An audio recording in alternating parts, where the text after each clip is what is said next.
दोस्तों, Republic day पे आज हम भारत के उन तमाम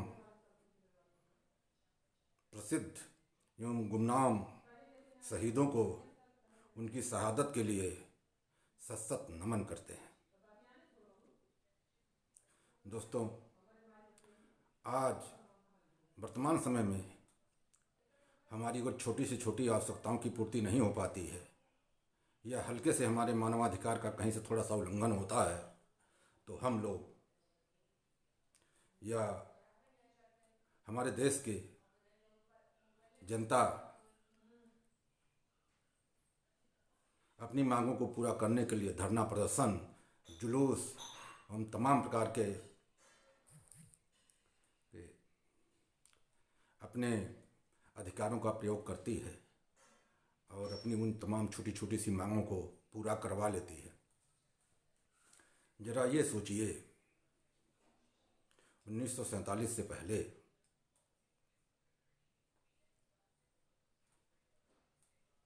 क्या विषम परिस्थितियां रही होंगी जब हमारे देश के स्वतंत्रता संग्राम सेनानी अंग्रेजों से लड़ने के लिए साहस जुटा देते थे। ये अपने आप में एक बहुत बड़ा सौभाग्य है हम लोगों का कि उस जमाने में जब हमारे शहीदों के पास ना तो कोई संसाधन होते थे, आर्थिक संसाधन के नाम पे कुछ भी नहीं था। उस समय एक आना दो आना चलते थे, तन को ढकने के लिए कपड़े नहीं थे, पैदल चलने के अलावा कोई साधन नहीं थे। उन तमाम परिस्थितियों में उस जमाने में जब एक चौकीदार किसी गांव में पहुंच जाता था तो गांव के लोग घर छोड़ के भाग जाते थे। मतलब एक चौकीदार, वर्तमान में जो एक चौकीदार होता है, वो उस जमाने में वो किसी गांव में पहुंच जाता था तो गांव वाले घर छोड़ के भाग जाते थे। तब सोच लीजिए कि कॉलोनाइज पुलिसिंग का, माने औपनिवेशिक पुलिस का क्या तांडव रहा होगा, क्या उसकी क्रूरता रही होगी। अब ऐसे में इन विषम परिस्थितियों में यदि हमारे देश का कोई जवान अंग्रेजों के खिलाफ अगर जो कोई स्टेप उठाता था तो सोचिए उसके पास कितना बड़ा कलेजा था। मैं यही सोचता हूं कि 1981 में हमारे घर में साइकिल आई एटलस की, तो मैं उस समय कक्षा 1 में पढ़ने जाया करता था। क्लास 1 में मैं पढ़ने जाया करता था, लेकिन उस साइकिल को छूने भर की मुझे इजाज़त नहीं थी। चाचा की साइकिल थी और वो उसे दिन भर में 4 बार पोंछा मारते थे और एकदम बिल्कुल लाक लगा करके इस तरीके से रखते थे कि ये सोचते थे, हे प्रभु कहीं से चाबी मिल जाए, चाचा की साइकिल एक बार घुमा ले। तो दोस्तों ये सोच लीजिए, आज तो मोटरसाइकिल आपके लिए आम हो गई है। जब 1981 में जब साइकिल की ये सिचुएशन थी तो 1947 से पहले 1857 की क्रांति और उससे पहले, मतलब कि 1947 से मतलब वर्तमान युग से 300-400 साल पहले से तो शहीदों को के तो सिलसिला जो है हमारी गुलामी से ही चलता आ रहा है। तो ऐसों में क्या उनके पास कलेजा रहा होगा। धन्य है वो माएं जिन्होंने ऐसे देश भक्तों को जन्म दिया था। मैं उन माताओं और उन पिताओं को कोटि कोटि प्रणाम करता हूँ कि जिन्होंने ऐसे पुत्रों को जन्म दिया। दोस्तों, वर्तमान समय में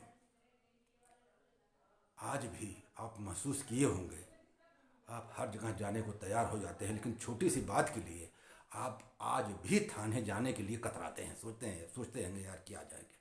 वो आपकी भी बात नहीं, काफ़ी हद तक पुलिस डिपार्टमेंट के ही लोग सोचते हैं यार चलो इसे निपटा लो, क्या आ जाओगे, कहाँ चक्कर में पड़ेगा, पुलिस के चक्कर में कहाँ जाना। वो बात नहीं, बात उसकी नहीं है कि उस औपनिवेशिक पुलिस की, उस कॉलोनाइज पुलिसिंग की आज भी वो क्रूर और ब्रूटल चेहरा आज भी हमारे समाज में या हमारे दिल में कहीं ना कहीं वास करता है।